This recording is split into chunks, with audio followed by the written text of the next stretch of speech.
Hello and welcome to the Focal Events Dirty Reiver Diaries. Your hosts today are Brian Singleton and Neil Atkinson. Hello Neil, how are you today? Very good, thank you. Very good indeed. Better than the weather. It's been a bit damp, hasn't it, and a bit cold. It's just like, what's happening? Very British though to talk about the weather, isn't it? I think if you were living in southern Spain where it's like dry and sunny every day, you wouldn't mention the weather at all. It's just like it is what it is, isn't it? But Yeah, to be honest, if I lived in southern Spain and I would talk about the weather to tell you how nice and sunny it'll be. Yeah, I could swear at that point, but I don't think I will. Yeah, it has been a bit of a challenge. Hopefully our Dirty Reiver riders are managing to get out and do some training. And yeah, keep the legs spinning over. It's been a bit of a tough start to the year. We've had a few storms and bits and pieces. So yeah, we'll see how we go. So anything new and exciting on Dirty Reiver side that we have, Neil? There's a lot of stuff, but there's no point telling you everything at once. But let's just tell you one little bit. We've just got off a call with Ride with GPS, and we're now going to put all our routes on that system, on that website, and people will be able to download them from there. And it's not only just about Dirty Reiver, it goes across all our other events as well. So Gravel Rocks, Frontier 300, Dolby Grit, Just Gravel. Have I forgotten anyone there or not? Or is that more? No, I think that's it. That's all, unless you've been organising some that I don't know about. Well, I'll let you know about that when we're not being recorded. So I'm really excited about having all that system on there, and it's a really easy way of people downloading things in the format that they want them to as well. So that'll be really good. Yeah, no, it's a really good partnership. And yeah, we will be loading up there all our official 2025 routes when they become available. I think we've also got plans to put a few teaser routes on there, maybe some bits from 2024 and some of the social routes that we've done over the past few years as well. So there will be places for people to go and pedal, and hopefully it'll give some people some incentive to get out and ride their gravel bikes. So yeah, that's a really nice announcement. So yeah, look out for that. Some more information on that fairly soon.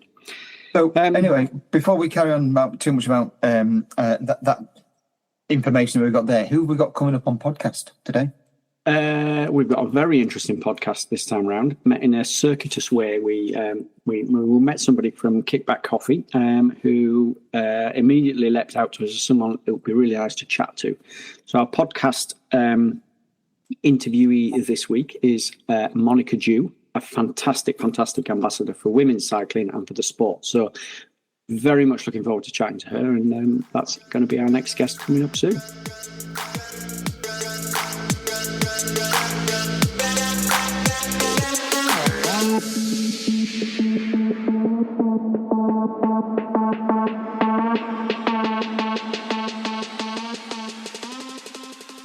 Okay, so we're joined this week by Monica Dew, a Peak District-based former pro cyclist, and I think Monica started her career on the track, chasing the dream on the boards of the Manchester Velodrome, and that eventually led to a road team contract with Sarah Story's women's cycling team. So welcome to the podcast, Monica, and it's nice to see you and have an opportunity to have a chat. Thank you very much. It's amazing to be here. We were just briefly chatting, weren't we, about how much I love to talk, and then especially when people go, "Can you talk about cycling?" It's like, yeah, okay, I can talk all day about cycling, so I love that. So it's a pleasure to be here. Thanks for having me.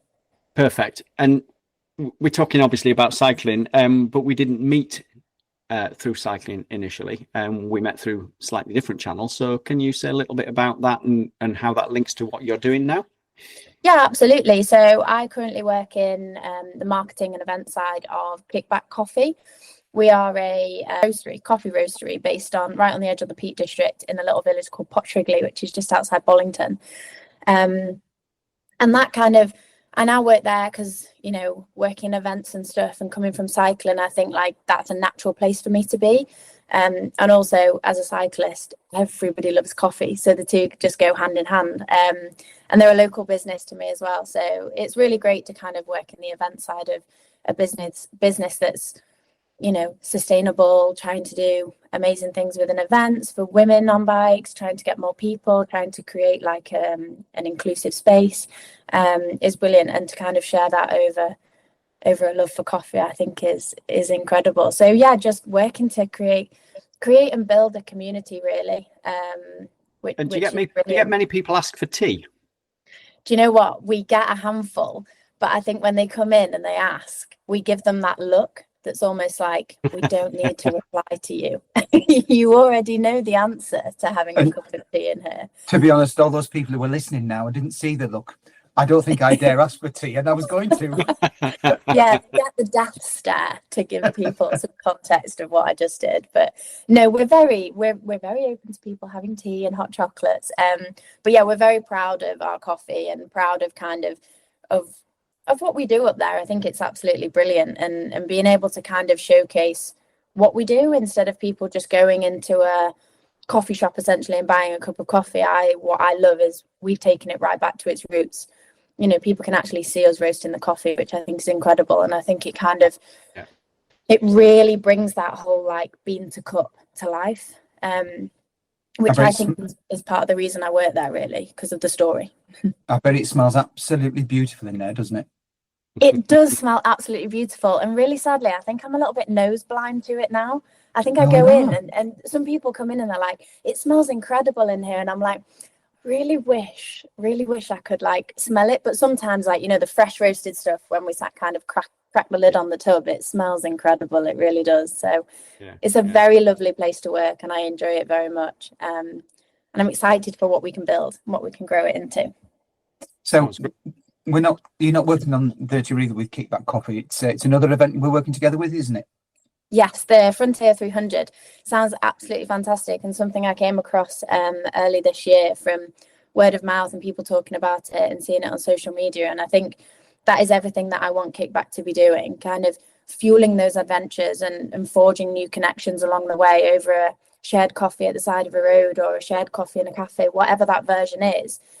It's uniting people together, and I think that's what really stood out for me with the Frontier 300. You can do it over 1 day or 2 days, but it's about the people you meet along the way. It's the shared stories, it's the passion behind why you're doing it, and kind of the success story at the end as well, of going, some people might have gone, I knew I was going to achieve that, but then also some people are going to kind of think, oh, I didn't know if I was going to do it. But being able to have that kind of finish time on, you know, you speak about the beach at the end, it's going to be incredible. And I think just I take so much away from the smiles on people's faces at the end of a bike ride, because I think, as we'll touch on, coming from kind of like a racier, sportier background, it's all about, right, what's next? You know, you finish something, what's next? What's the next phase? What's the next goal? What's the next race? Whereas that is just, I've achieved it, I've done it, and I can sit back and I can say that I've done something incredible. And I think to be a part of that for me is really, really important now, to kind of see the effect that cycling has on so many people. I think is wonderful. So I'm excited for the front. I think you know, obviously we've all dipped our toe into that racing environment, you know, over the years, and you're very much looking at, you know, you've done your performance for this time, but you're very much looking ahead to what's coming up, what's on the horizon, what the big goals are, and I think sometimes you forget the here and now, and I think that's what's so nice about, you know, kind of the gravel community and gravel riding, is that there's not so much that focus. I mean, there is that focus for some people, but you know, there's very much that enjoyment of what is actually taking place in the moment, and not thinking, right, I need to get around the next corner, I need to get further down the road, and then you're planning for the next event. And I think that's that's what's quite refreshing about this, and certainly Frontier 300 does tick that box. So that's obviously nice to sort of hear a bit of what you're doing now. But you did touch on your kind of pro cycling career, so if we can maybe rewind a little bit and talk about that. You obviously started on the velodrome doing the left-hand turns, which I saw a picture recently of the side of one of the velodromes, and They're pretty steep, aren't they? That does take some nerve to get around those. I guess kind of the speed helps. But did that come naturally to you? Were you fairly okay with that straight away? I think it's one of those things that I always say I'm really glad I did it young, because I think when you're young, you're a bit of an adrenaline junkie. You're a bit of like a sponge. Someone tells you to do something and you go, yeah, sure, why not? Or they say, no, you can't do that, and you go, yeah, I can. So I think, the benefit kind of coming into it young, and essentially I think I came to it a little bit late to the peers that I was riding with. They'd been kind of riding in the under 8s category. I think if I remember correctly, I started racing on the velodrome, or at least riding, around about 12 or 13 years old. So in terms of that, essentially I came to it a little bit late. Did it come naturally to me? Oh, I don't know. Racing around left-hand corners at speed, I don't know if it does come naturally. I've got a story about when I got into track cycling, and it's around the event called the Revolution Series, which unfortunately doesn't exist anymore. But I think a lot of cyclists my age hold that event so high in their kind of career, and say that really gave us the passion and the drive and the, oh my goodness, this could be something one day. That event was incredible to kind of give you the spark to think maybe it's now going from a hobby to something a bit more serious. And I remember that event, before I raced it, I used to go and watch it with my granddad, my dad's dad, who's a massive cyclist. And I remember sitting in the crowd, and I must have been about 8 or 9 years old, sat with him watching the racing. And I said, I'm going to be on the other side of those barriers one day. And I think the power of going to watch those races as a youngster not only gave you the desire to then want to race it, gave you a real natural way in, because it wasn't forced. It was like, I chose to do that. I was like, that's so infectious and that looks so much fun. I really want to go and do that. So I think that was a real, like, right, okay, I'm going to do this one day. And then you go for a taster session and you go, oh, that's fun, adrenaline junkie. It kind of gets you going and everything. And it kind of just went from there. And I think a big part of it as well is my family was so committed to, letting me try it out and give it a go and see what I wanted to do. I think that's a massive thing, because when you're that age, the velodrome was an hour away in traffic from where my school was, and my mum would pick me up with a kit bag ready to go, skin suit and a helmet, and we'd drive to Manchester Velodrome and do a 2-hour session, and she'd sit in the stands and we'd drive home. So also having a family that were kind of like, yeah, go and give it a go, and if you don't like it, you don't. But I think, never mind if it's your family or anything, but someone in your corner to kind of support you, I think I was really, really fortunate for. And I think it's quite difficult nowadays thinking, is there that support network there for people? But, I was very fortunate to kind of have it. And I think more people talking about it and going, just give it a go, will help encourage people. And I definitely, like, when I grew up, I was like, I'm never going to be a track cyclist. It wasn't even on my radar. But because I kind of opened myself up to hear other people's conversations, and my granddad, say, well, let's go to the velodrome and watch. And my parents continued taking me. It was being open-minded when I was a youngster really helped to kind of go, yeah, I'll give loads of different things a go. And then whatever came out on top, I kind of committed to. I was going to say that must have been fairly near the top, because obviously you did progress with your cycling, and that eventually led to, you joining the kind of pro women scene and kind of getting a contract with Sarah Story. So tell us a little bit about that. So I got to know Sarah from doing the track racing, doing the track nationals and stuff. Sarah and Barney are like Mr. and Mrs. cycling, aren't they? They're just like, you say their name in cycling and people are like, you don't even have to say their surname. They're like, we know Sarah and Barney. They were absolutely incredible, and I owe a lot of what I did to them. So I kind of joined forces with them essentially through track. So I was racing on the track, and then they kind of noticed me. And Sarah really was amazing. She took me under her wing, and I was essentially like her little protege. We kind of, I followed her everywhere. I wanted to be her. I wanted people to say my name like they said her name. It was being able to look up to her and have a role model was like, that's incredible. I was so, so fortunate to have that. And then on the track, if you don't have if you're not on British cycling at that time, there's kind of no real road for an endurance cyclist unless you're on the road, unless you get picked up by a trade team. So Sarah kind of said, at the time she had Podium Ambition, which was her elite women's team. And then underneath that, she had a club level team, which was a charity-based team called Boot Out Breast Cancer.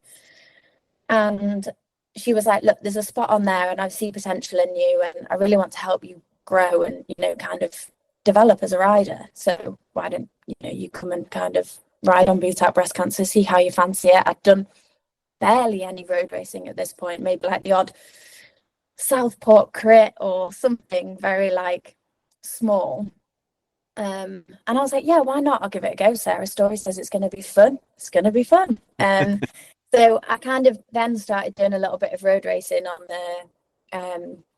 on the club level.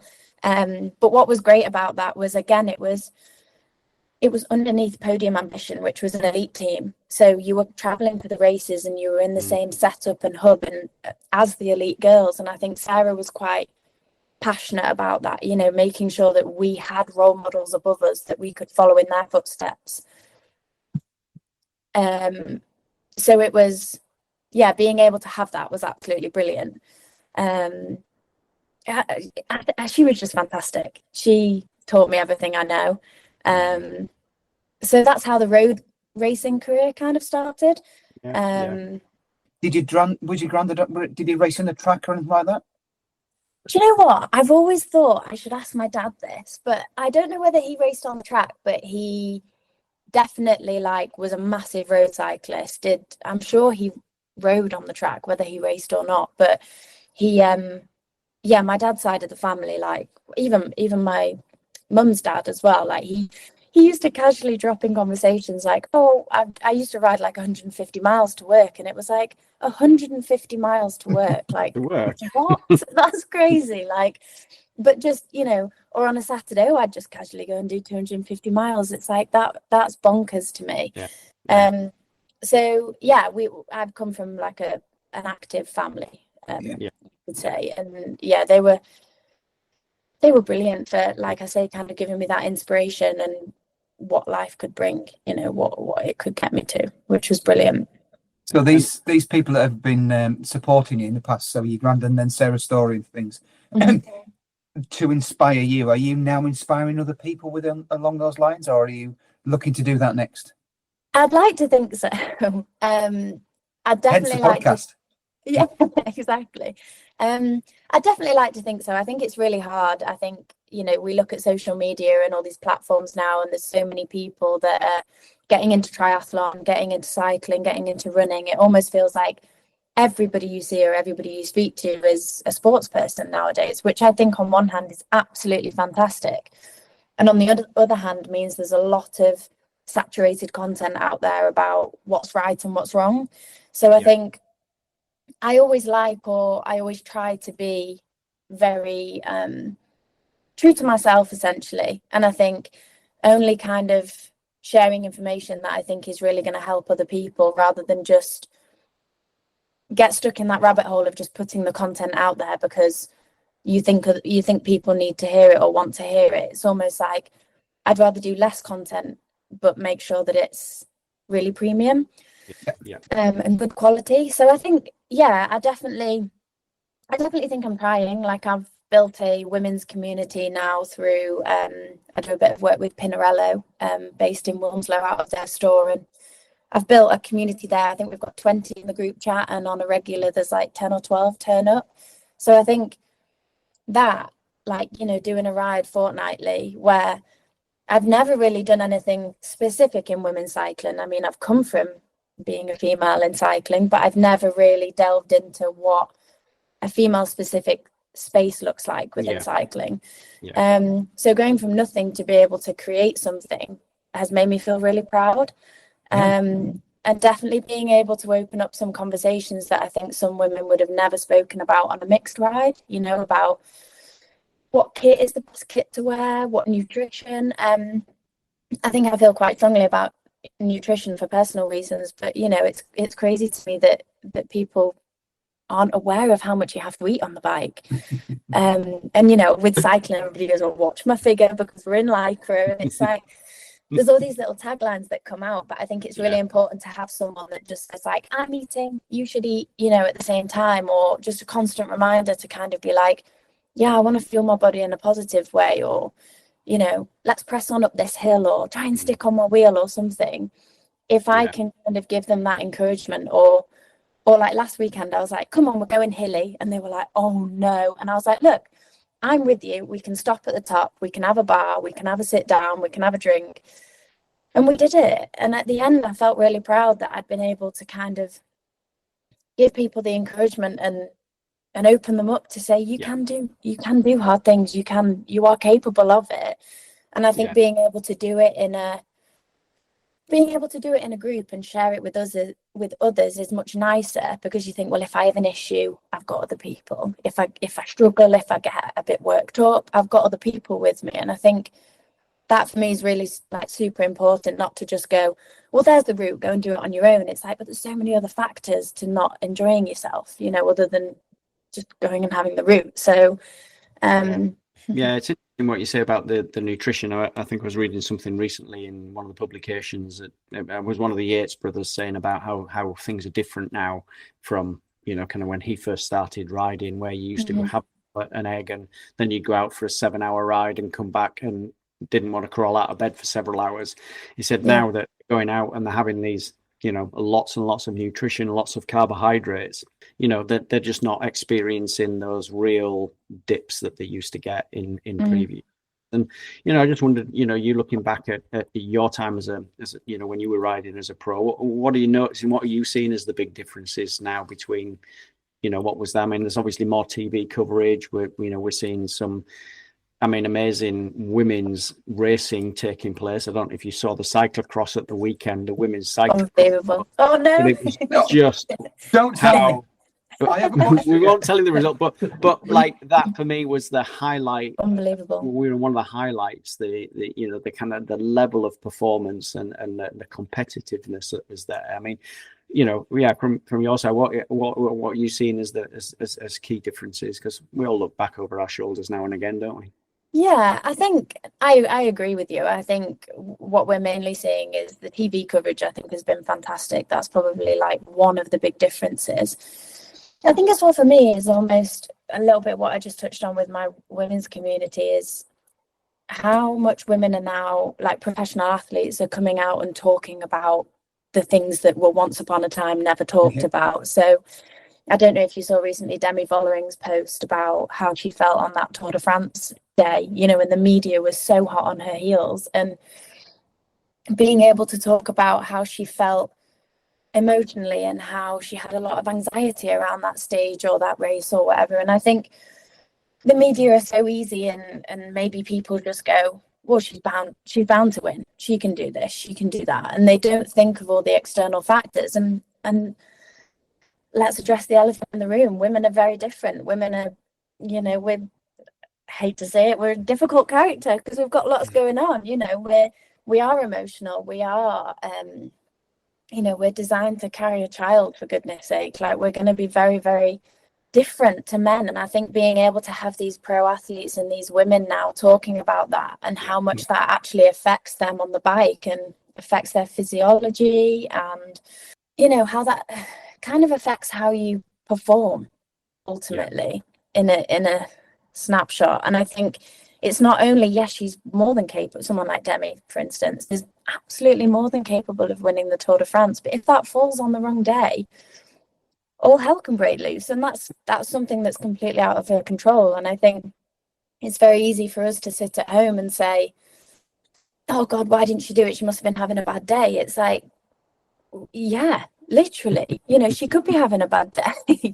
And she's allowed to. And I think it almost, some people can't understand that, like, she might be having a bad day today, which might mean she loses a stage of the Tour de France, but tomorrow she could be having a great day and she can win a stage. And people go, but how can you go from one extreme to the other? It's like, we're women. We can do that. You know, and also let's not let's not forget that can happen to men as well. Like, we're human at the end of the day. And I think people compare us too much to like robots, especially in the kind of professional world. So I think the TV coverage is brilliant, but I think what's come with TV coverage is then a lot more exposure to how the women are racing and how they're doing every race, every single stage.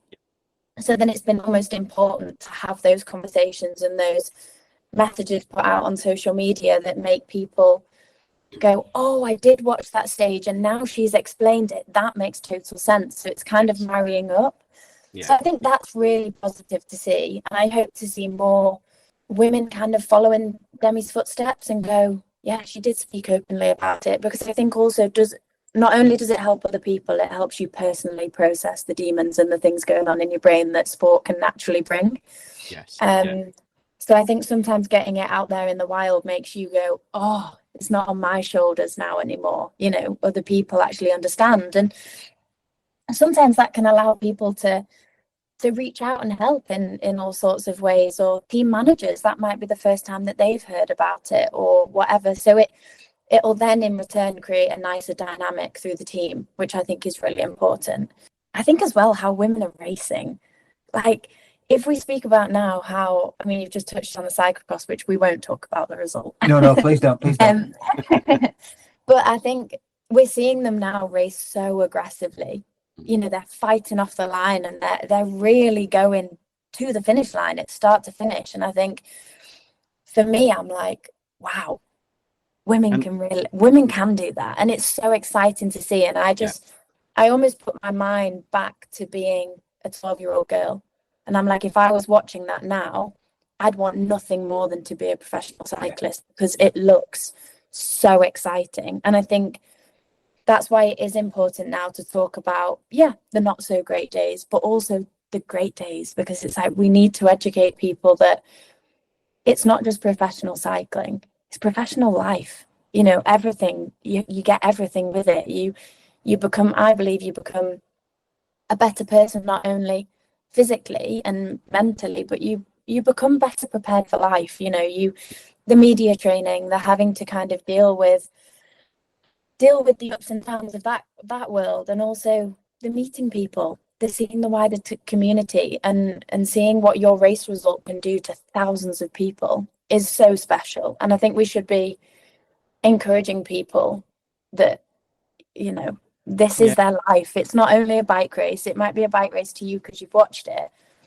but this is this person's life.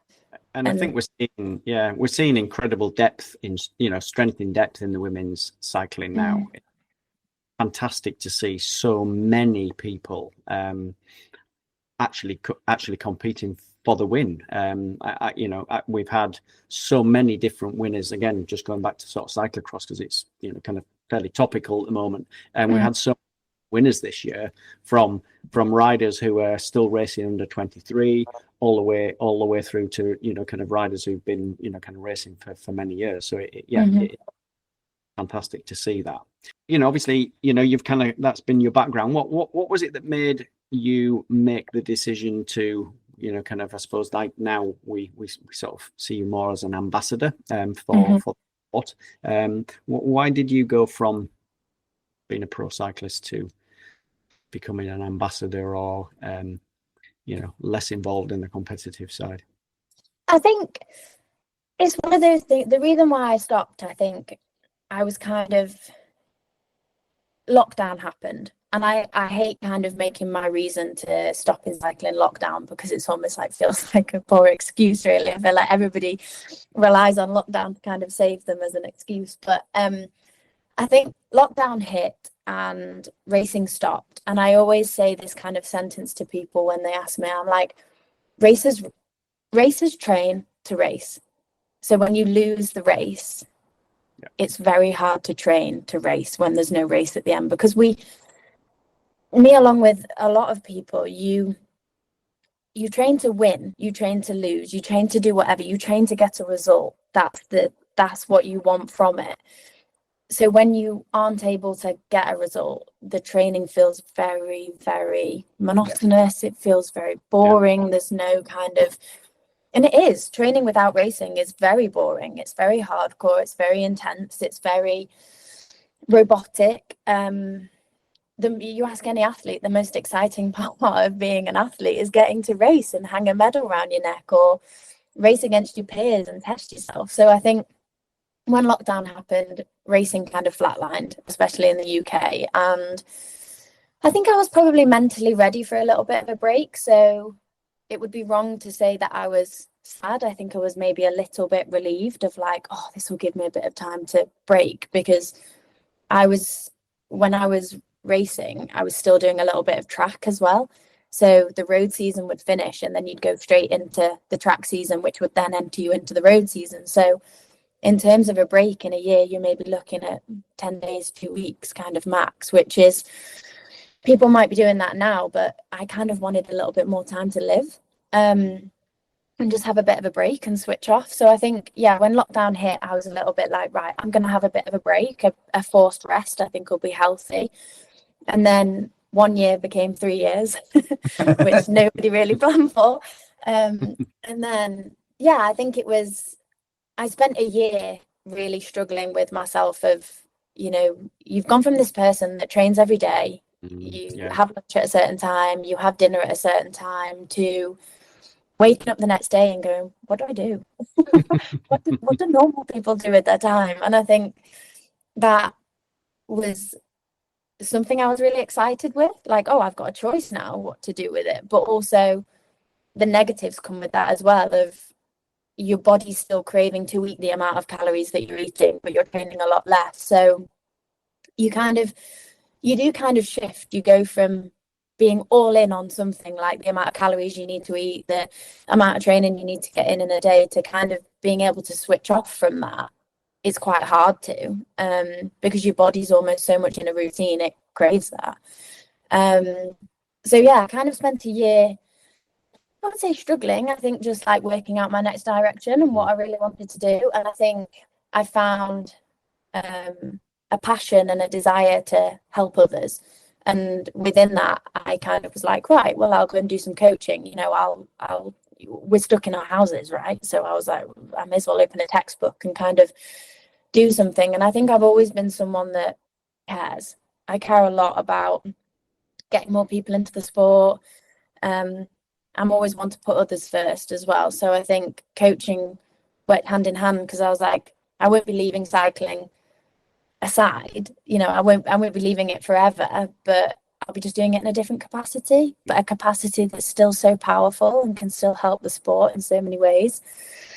And kind of helped me as well. It really helped me learn more about the sport, so that I started to understand that all the down days I'd had, or even all the up days, were happening because of XYZ, because I was researching it and I was understanding my body a little bit more. And I think, yeah, especially being a woman, understanding that on certain times of the month, you're not going to feel great and you're not going to train so great. And that's just it. And that's how it is. And it kind of started to, the missing pieces in my jigsaw really started to slot in and fit. And it made a lot of sense to me. And I came to peace with a lot of struggles that you develop and you go through as an athlete. And I think it goes back to what we sort of talked about before, was that the racing side of things, you're very focused on the training. It's that you're focused on the steps and the process to get to that end result. Mm-hmm. Whereas kind of when you step out of that and you kind of sit in the here and now, and you sort of start looking around and thinking, oh, I need to start to take advantage. It is a very different place to be in, isn't it? So yeah, exactly. And are you finding, I mean, obviously you mentioned earlier, perhaps before we went to record, that you're running now, and you've got the Manchester Marathon mentioned coming up in about 10 weeks time, injuries all aside. But are you finding kind of a similar level of fulfillment? Is your cycling helping you with the running side of things? Definitely. I think running, I kind of say to people, I'm like, yes, I've gone to the dark side. As a cyclist, it's like, oh, you're a runner. We've got not much bone density. It's like, it's a dangerous, treacherous place to be when you go running as a cyclist. But I think for me, it was a place to switch off, and also it was a new challenge. As a cyclist, it's like, that's all you've ever done. Your legs go around in circles, right? They don't go up and down. So it's just very, very different. So I've really enjoyed getting into running. It's definitely taught me that your riders like Wout van Aert and Matthew van der Poel, and I'm going to use the men because I've just said their two names, but Tom Pidcock as well. You know, Peter Sagan. I grew up with my brother doing mountain biking, and my dad always used to say, Peter Sagan's great because he cross trains.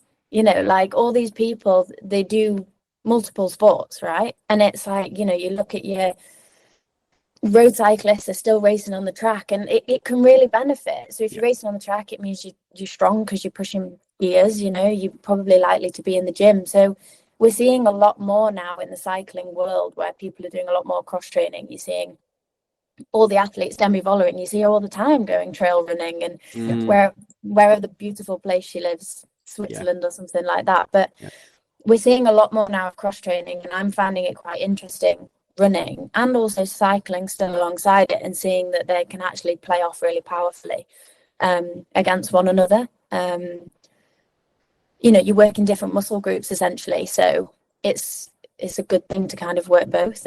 You've got a much more balanced body essentially. I think cycling is very lower body dominant, obviously, and running, you feel like you're using all your muscles running, and I think that's a good thing. That's a healthy thing to kind of be a little bit more balanced. And I think having done sort of cross training in the past, for me, it just kept my enthusiasm going for getting out and doing things. If I was getting bored on my bike, I could go running, I could go and paddle a canoe or something like that, and it just really helped build all that together, you know. And even though my legs might have been tired, I might have done something upper body, which just really did help me in the past. Absolutely. I think as well, it's kind of like all your life people have gone, you're a cyclist, you're only a cyclist, and you get in your head that like, oh, that's all I can do. So like doing something new, like you say, I totally agree, it's refreshing. You think, oh, I'm not a one-trick pony, I can do something else. And you don't have to go and win a marathon, you know. If you want to do that, that's fantastic, but just participating in something new, it kind of, and I think now I do a lot of work in the community. It opens you up to how many other people are just the same as you. They just love exercise as much as you. They like to go and ride the bike. They like to run. It kind of opens you up to forge new connections and make new relationships. And, you know, cycling feels very, especially when I stopped racing, I was a little bit like, I just feel a bit done with it. You know, the same people, the same kind of old ways of training and all of that stuff. And I think turning to running, it felt very new and enthusiastic and fresh and funky, and it was like, oh, this feels a bit naughty that I'm going out on a run, but it felt do you still have that feeling though that you want to win when you're still lining up at the, let's say you're going to do the Manchester Marathon? Do you still have that feeling in your head, that competitive edge? I'm going to win this, I'm going to go, and then you go out too fast or anything like that?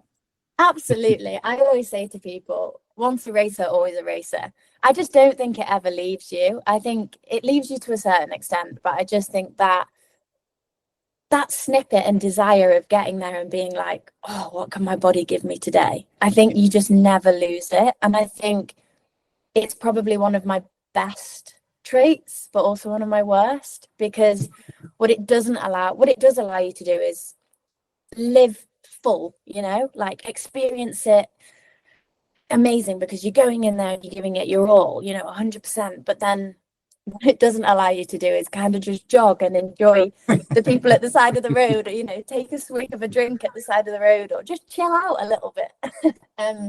So I think, yeah, it has its pros and cons basically, but I'm definitely trying to learn to not try and win and not try and, I mean, it's not winning, but it's just maybe seeking the absolute best out of yourself. I think that is probably better than winning in my eyes. You know, winning might just be fluke, or might just be how it happens on the day, or like I say, somebody's just having a great time. But seeking the absolute best out of yourself, I think, is so important, that, you know, you've got to that finish line, or you've got to the end of that group club ride or whatever, and thought, you know what, I gave it my all today. I think that's a different version of winning, but in my eyes now, a better one. Yeah, I don't think there's anything wrong with seeking the best from yourself in whatever you're doing. I think that's a nice takeaway.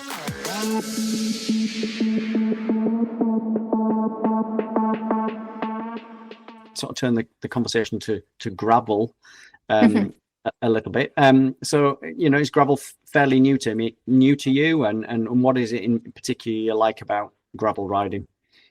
So gravel is very new to me. I was, I've got, it's quite funny actually, the gravel story of mine, because I've got a brother and a dad who absolutely love mountain biking. My brother was a professional downhill mountain biker for many years. So that was a lot of my childhood, was going to a lot of mountain bike and downhill races, which was a completely different scene to road cycling, which was good in itself, but an experience as a youngster to be around those boys. They're absolutely wild. But I think when I was like, oh yeah, I'm going to try the gravel scene, because, there's so much traffic on the roads now, and you can explore and you can adventure a little bit more on gravel. I definitely now always have my brother and my dad in the back of my head being like, just be a mountain biker. Just take the fat tires out, you'll be fine. So I always kind of like have a little giggle with myself about the gravel scene. But being a bit more serious about it, I genuinely think it's incredible. Like, it's opened my eyes to what we've got right on our doorstep. And previously, I think it's just like, oh, we'll just go on the roads, and then you come back in and you're like, oh, I got beeped at. This person wound the window down, they said this, I had this close call. And it just, even now I go out on my road bike and I love it. I'll always love any version of cycling, but I come in and I'm a bit deflated. If I go on a gravel ride, I don't want to come home. I just want to stay out there, come rain or shine. Just you can get away from it all. Absolutely. I think it's just you, the trails, and your bike, and it feels a little bit childish and a little bit like I'm exploring my inner child again. You're a bit like, oh, I'm going out and I'm on my own, and I'm, I could go anywhere, kind of thing. And I think that's so nice to be able to have that right in your hands. It's almost like the world's your oyster. Where do you want to go? When I go riding up to Mac Forest, is my local one right on my doorstep, I get to the top of those trails and I'm like, where do you want to go, Mom? Like, where do you want to go today? I'm looking at Cat and Fiddle, I'm looking at over the hills to Buxton, I'm looking over to Longner, Cheshire Plain, anywhere. And I'm like, where do I want to go? Whereas, and I think gravel, it gets you above it, and that doesn't just mean in the sense of you've got to climb when you go graveling, but you just feel like you're above the noise.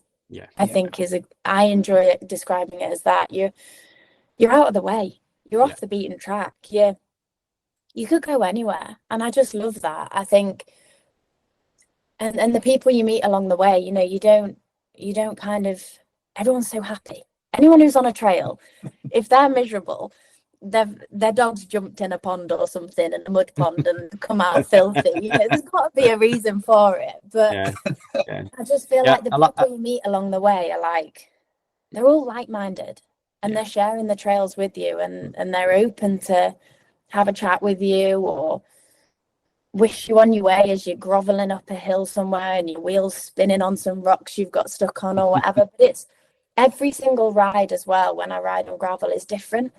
Whereas if I was to go out on the road, it's like, in the winter, you probably have a handful of maybe 10 rides that you're like, I feel confident going on that route, come rain or shine, especially being me, a young girl or whatever. But I think on gravel, it's like all year round you can experiment.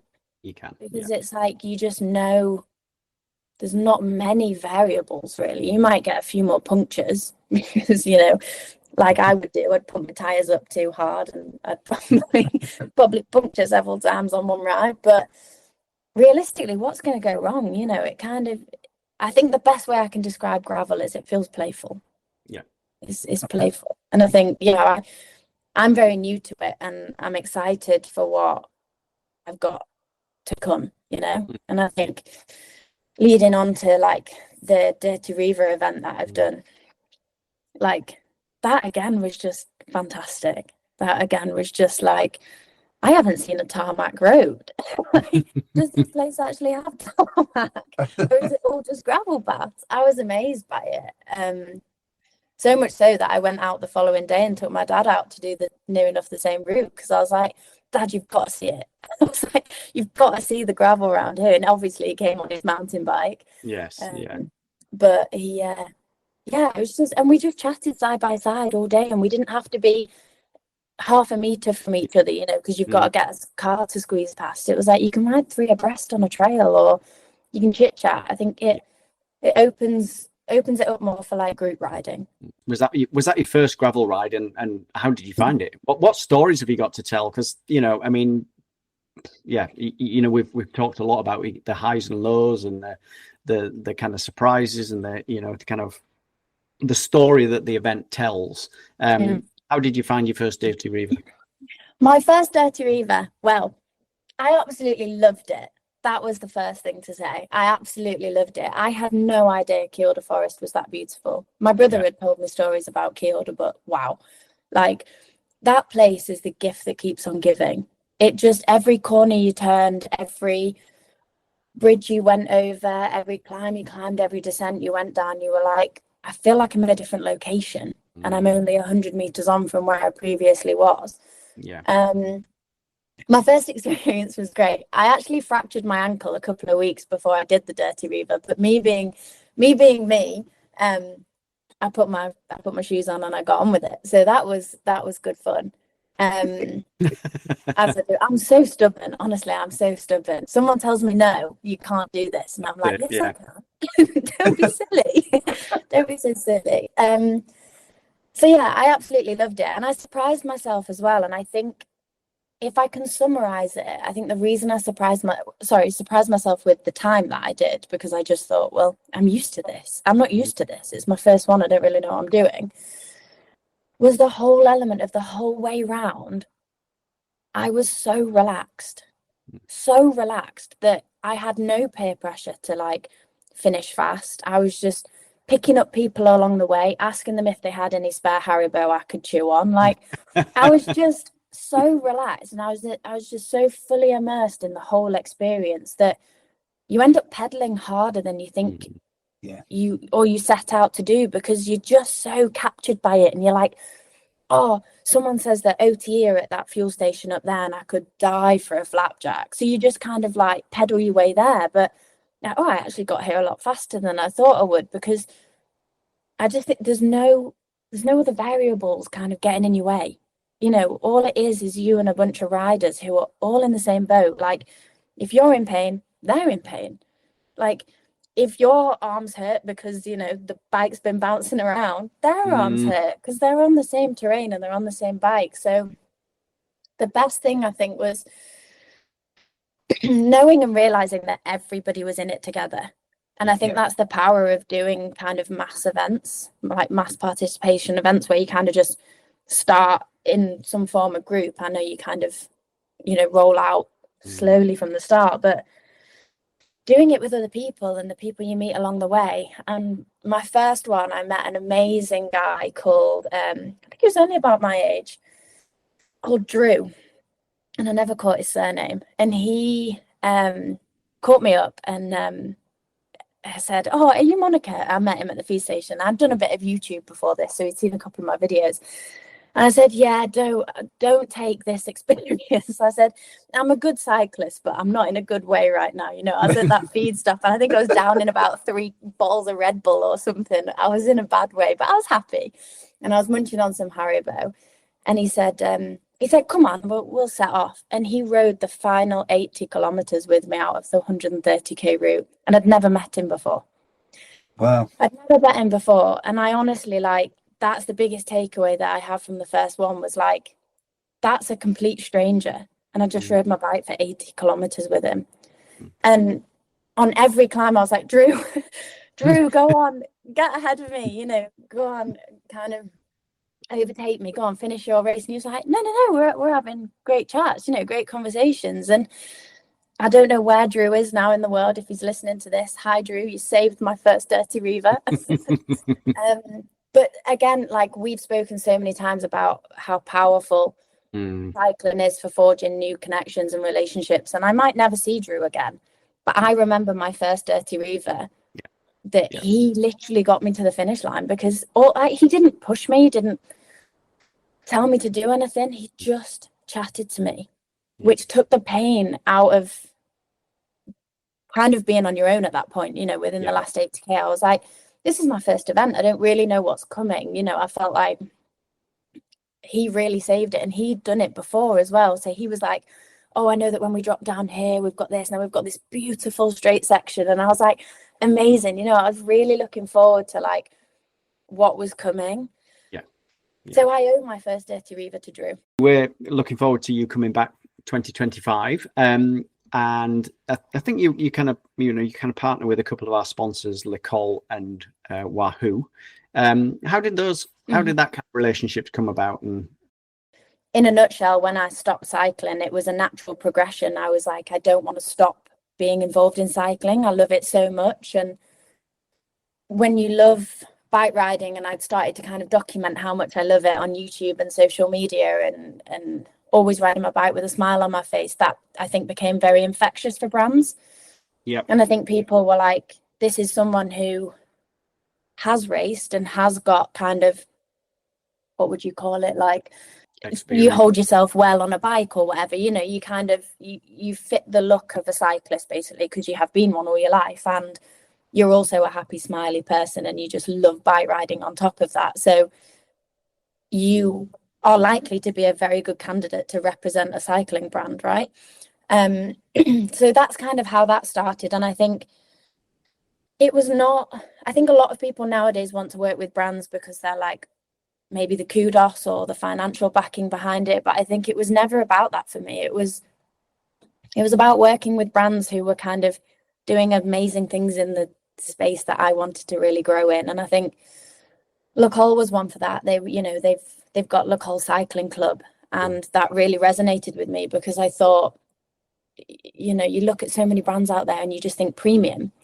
And I'm almost like, how is that accessible? You know, what's your entry point for everyone? You know, at this point, I'd started to kind of delve into the community world and thinking, well, how can we get more people on bikes? And the fact that Col were kind of giving their cycling club as much attention as their race team really resonated with me. And they were starting to have conversations at the time to kind of grow their women's side of the brand. And I really wanted to be a part of it, because I thought, I can really offer you something quite good and unique, and I really want to help people, and I want to kind of grow something bigger with you. I think I always, and I still do, have a real desire to grow something really big within the women's cycling space. But as we all know, to do that on your own, it's quite difficult.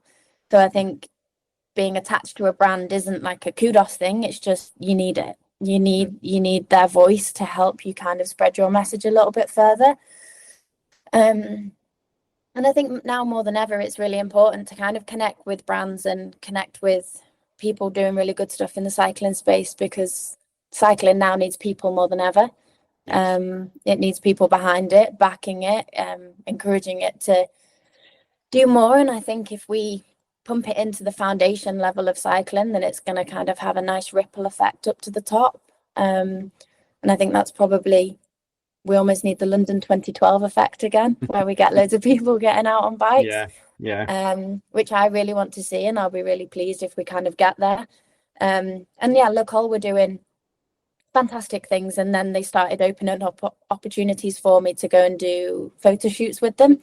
And I was like, come on, you're basically telling me you want to stick your kit on and go and ride in the Dolomites. I'm in. You don't need to tell me twice to go and ride to the Dolomites. I was like, how are you even asking me if I want to go? I was like, just sign my name on the dotted line.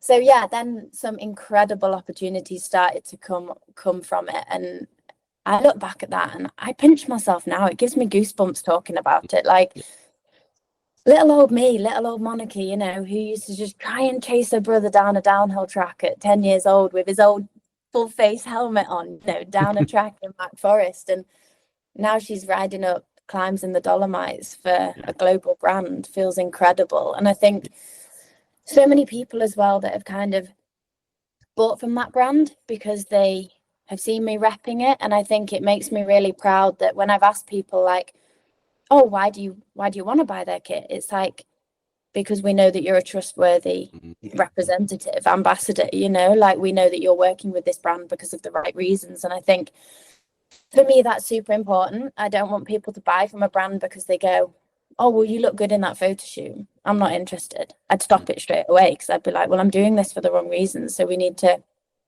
rethink our motive behind this. Yes. Yeah. So yeah, I think the relationship with Le Col is really special as well, because I've come from, when I was on Story Racing, we were sponsored by Le Col, so all our kit was Le Col kit, which was super special to me. You know, I've had some really amazing races in that kit.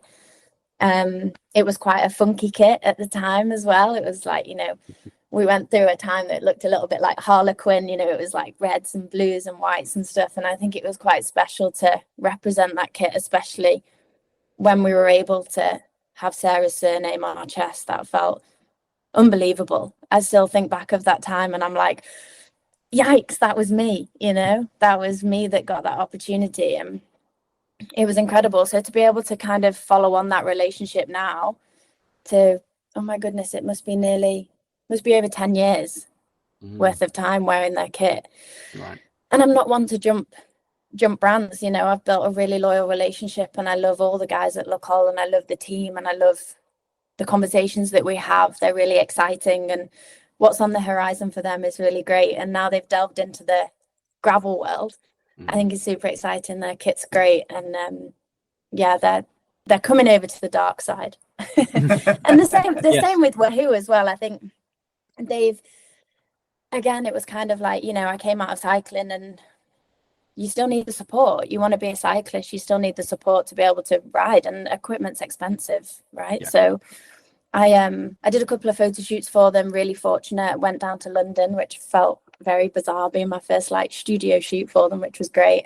Getting to ride that kicker bike, which is a whole nother world. I was like, I feel like I'm on a spaceship right now, which was brilliant. But yeah, and then kind of building community and wanting to ride through the winter and, you know, ride with others that maybe don't feel so confident to ride outside or whatever. They were great in kind of kitting me out with a setup, you know, like a mat and a fan and a desk, and they fitted me out with the lot, and it was more than I needed. You know, realistically, you just need a turbo train and a bike and a little bit of a desire to climb on it in an evening or a day when it's raining outside. You know, you don't need much. So I was really fortunate, but it kind of allowed me to, having that setup now has allowed me to open things up in the community. Like now at Kickback, I've started over winter, I started a Zwift series where, you know, I did a Kickback coffee social ride online.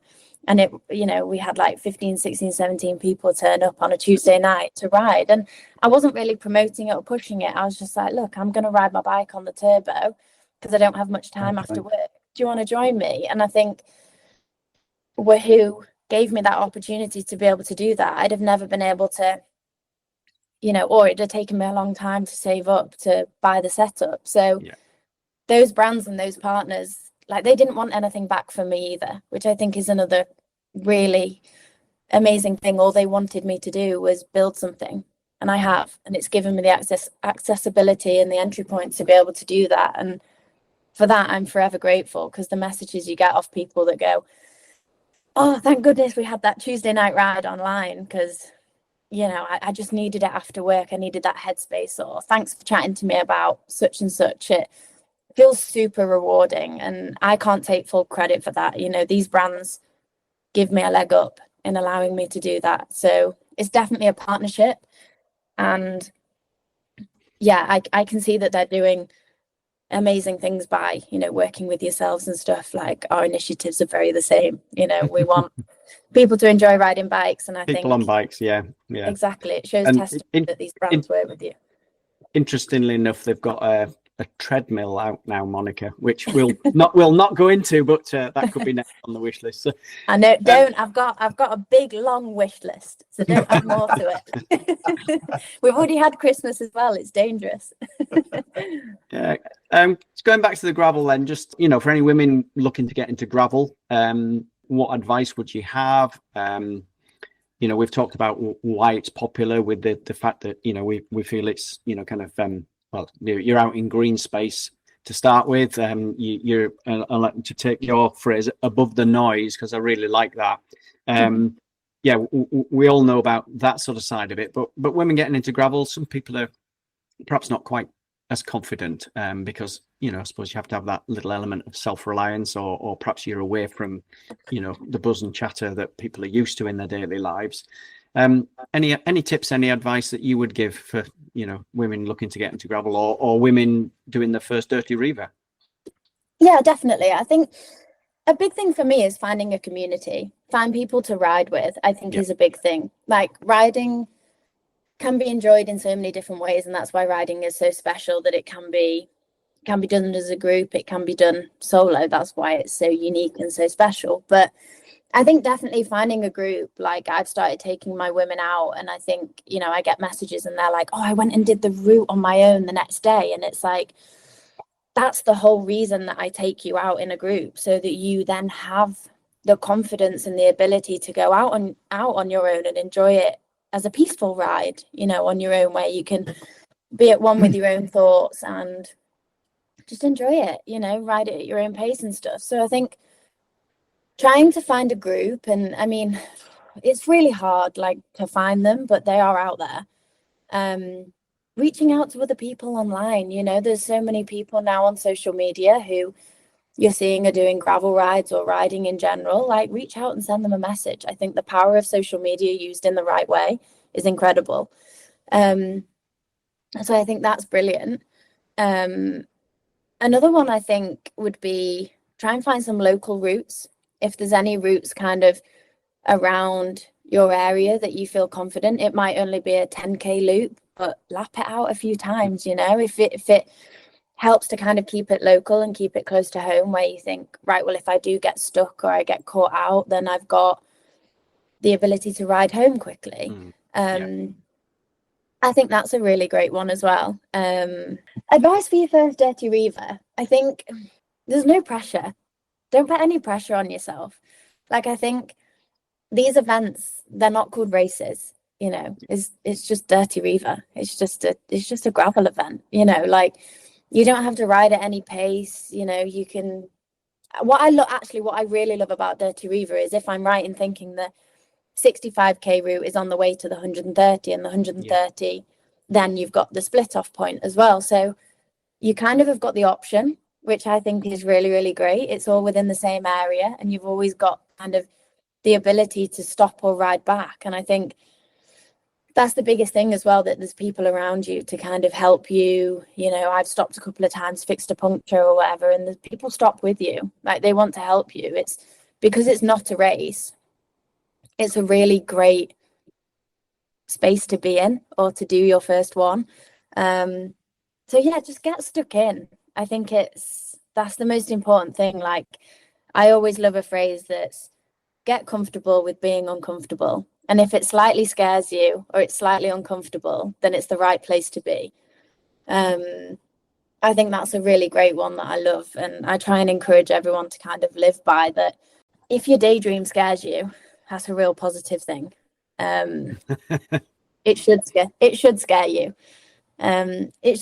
It should freak you out, and that shows you care, and it shows that you're positive. And I think when I was coaching, an old coach of mine, Tim Buckle, used to say, the only stupid question is the one you don't ask. And I always kind of use that phrase in so many different ways now, of the only silly, like, stupid ride is the one you don't do, or the only stupid route is the one you choose not to do. And it's like, that phrase is so, you can manipulate it and use it how you want, but it's so true. Like, you'll always, if you decide to cut a route short or whatever for a silly reason, you get back and you think, missed opportunity there. I should have just committed.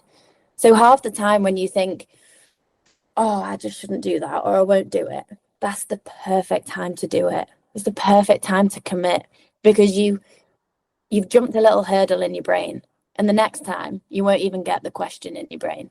You'll just go out and do it. So yeah, get comfortable with being uncomfortable. If people listen to this and they've been inspired by it, if they live around your area, how can they get in contact with you to go out on a ride or anything like that? Yeah, absolutely. So you can contact me via Instagram is probably the best place. Again, it's a marketing tool. And I host all my rides on the La Squadra Strava. So yeah, all the rides and routes are loaded onto there. And It's also in store as well at Panaracer, Wilmslow. We've got a really lovely women's community that go out once a fortnight, and then we've also got mixed rides that happen once a month. And Vinny, my other ambassador at Panaracer, he takes out a mixed group ride as well. Every alternate route to weekend to me. So yeah, you can contact me on social media. What's your Instagram name? My Instagram name, good question. It's Monica X Dew, Monica X and then DEW. Cool. No worries. People have got that now. You'll be inundated with people requesting now. Well, I hope so. Hopefully it's questions about women's cycling, because I can talk all day. One final question then, Monica, just to finish off. What 3 things would you not be without on your next gravel ride? Oh, good question. What 3 things? I'd have to say my Wahoo, because I think it's really important to always have some form of route navigation. I actually really enjoy to look at the route as well. That's coming up. It offers something different on a ride to kind of follow a trail. And I particularly love it when my Wahoo has no other roads alongside that one road. So you just know that you're in the middle of nowhere. That's a really fun place to be. So my Wahoo, I think that's good, or a form of navigation. A rain cape, because we live in the UK and I don't like being cold. So I would always, especially with gravel riding, I think because it's so easy to get carried away and kind of do a longer route or go up into the hills, I think the weather can change so dramatically that it's really important not to get caught out. And a rain cape weighs so little, there is absolutely no excuse really for not carrying one, especially in these winter months. And I think something that I've never used to, which sounds really bad, but never really used to think about that much, is a front and rear light on my bike. Even in the day nowadays, it can be dark. And I think it's just really nice to have that peace of mind, to be like, I'm looking after myself. You know, my body's giving something to me. It's getting me up this hill fast, or it's getting me down this descent safe. It's also really important to kind of notify other drivers, walkers, dogs, whatever, that may be able to see that light or see you coming. And I think also lights can be fantastic in a little bit of a get out of jail situation. If you did have a spill on a trail or you were lost or whatever, you can kind of use your light as a little bit of a beacon, and for other path users, trail users or whatever, to be able to see you. So I think I definitely, I really find lights quite important now, which I never used to do. I used to grab my bike and go out. But I think, as you kind of get on, these little things that you might have overlooked when you were racing and you were just in that go mindset, now are actually really important. And having your lights on you always means that you can, then if you want to extend your ride a little bit, you see, when you see that nice looking trail that goes off and you don't exactly know where it goes, you can just think, well, I'll just string this out a bit. So exactly, it doesn't matter if it goes a little bit dusk because I've got my lights. So I mean, I could go on forever. I'd take snacks, I'd take whatever, but I think like navigation, rain cape and lights are 3 kind of good essential ones, I'd say. Well, I think that's fantastic advice for people listening, and there's a lot in there, some real insights into kind of women's cycling, and there's some real nuggets in there, and they above the noise. I really like that phrase. You might hear that quoted again in the future. But Monica, it's been a real pleasure chatting to you, and thank you very much for your time, and we really look forward to seeing you at this next 2025 event. And for anybody coming to the event who wants to meet Monica, I'm sure you'll see her around, maybe at the Col tent or at the Wahoo tent, and maybe even we have a women's ride, so might be nice if we can hook you up with having a ride with Monica on that as well. So absolutely. Well, thank you very much for your time, and we look forward to seeing you in the near future. Likewise, thank you very much. And I'm looking forward to Dirty Reiver. It'd be great to ride with some fellow people, so do come and find me. drag me out of the van, I'll be hiding from the rain and cold if it's bad weather. But no, likewise, thank you very much, guys. It's been great.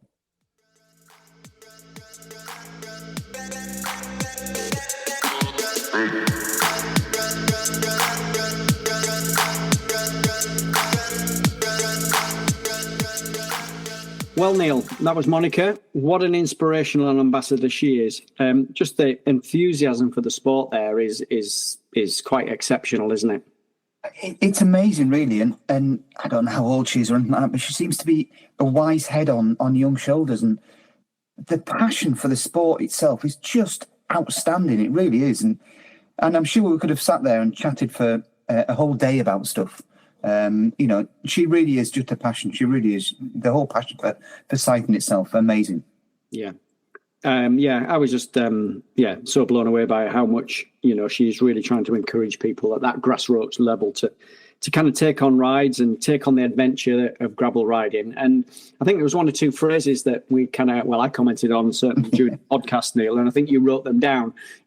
What were the few standout comments that she had that really hit the mark for you? So there was three of them that I wrote down that have really stood out. First one is get comfortable with the uncomfortable. And she was on about gravel riding then and things, which is cool. Next one is seeking the best out of yourself and not taking it for granted and anything like that. And then the last one was gravel is playful. And I think that hits it. Those three hit it really on the head, does that? And I think, they just work for me to them. They're really good. I think if we were going to then have a mantra playing at the start of Dirty Reiver, I think those three things would probably be what you would say over and over again. Just get used to, you're setting off, just get used to being a bit uncomfortable because, at some point that's going to happen. Only seek to get the best out of yourselves. And it leads into the other one, which I've completely forgotten, Neil, which was gravel is playful. That's the one. That's the most important one, isn't it? So you're on about a mantra. Maybe we should start a rap. Maybe we should do a rap. That'd be really good. I don't know how it'll go, and I'm not even going to try because that'll just all go wrong. But I'll start writing some rap songs down. Nice. I think maybe we should stick to event organising, and we might leave that to somebody else. So if there's any rappers out there, there you go. That's your homework. Please do us a rap around those three things before we start even thinking about it. Yeah. But no, she was a brilliant person, and she's at the Dirty Reiver this year, and I'm sure she's going to be hanging around. And if anybody wants to chat to her, just go up to her and chat to her. She'll definitely inspire you into different things. Definitely. Nice one. Okay, so we'll see you next time round, Neil. We will do. Yeah. Take care and look after yourselves, and happy gravelling.